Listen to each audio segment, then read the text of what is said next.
In some industries, the professional world is highly interconnected, where a single interaction can ripple through the entire community.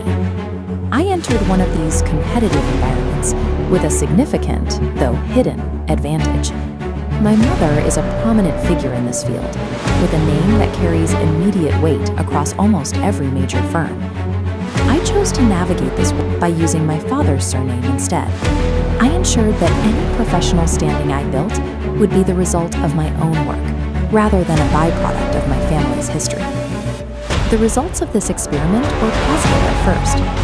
During my initial trial period at a new company, I focused on being the first person in and the last one out.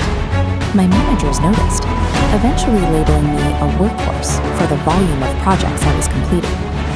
Removing my mother's influence from the equation allowed me to see the industry as it actually was.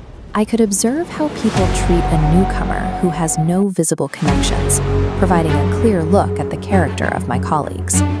That clarity revealed a specific problem in the office. While most of my coworkers were professional, one specific employee made the daily environment incredibly difficult for everyone around him. He was relentlessly arrogant, habitually taking credit for others' work while mocking their achievements. He frequently voiced sexist opinions, suggesting that the women in our office were less suited for the industry than their male counterparts. Management chose to ignore the tension he created. Because his individual output remained high, they viewed his toxic behavior as an acceptable trade-off for his productivity. I realized that staying in this environment would eventually stall my own progress. Even though I was offered a permanent position at the end of my trial, I declined it in favor of a company with a healthier culture. On my last day, he made a final public display of his arrogance. In front of the team, he laughed at my departure, loudly claiming that I was leaving because I couldn't handle the pressure of the industry. I chose not to argue. I simply left. When leadership fails to address this type of behavior, they allow it to become a part of the industry's permanent record. Every person who leaves that environment carries a specific, documented memory of that individual's conduct into their next role. A few months later, I had settled into a much better role with supportive management. Life was quiet until the past unexpectedly caught up with me. He applied to my new company, unaware I evaluated candidates. I exposed his insults and sexist comments, so we rejected him. He then applied to the top firm, headed by my mother. I warned her, his hostile history made him radioactive. He was immediately rejected. This is the danger of information asymmetry. He assumed he was insulting someone with no power, never realizing he was creating barriers for himself at the very companies he hoped to lead. Back at the original company, things were reaching a breaking point. Instead of addressing the culture, management had promoted him into a leadership role. The consequences were swift.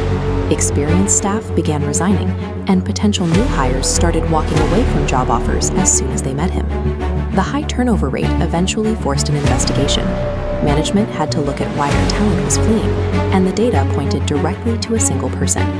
When they finally confronted him about his behavior, he reacted with the same hostility he showed his peers.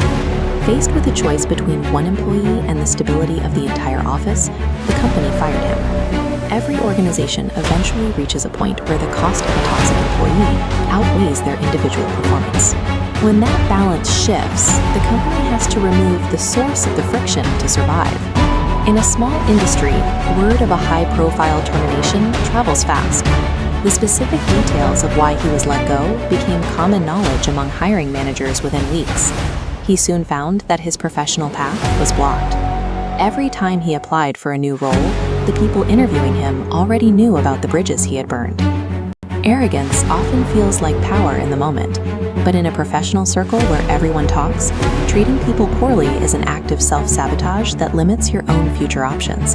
I didn't have to go out of my way to ruin his career. I just had to be honest when people asked. This story serves as a reminder that the people you choose to disrespect today often become the gatekeepers of where you want to go tomorrow.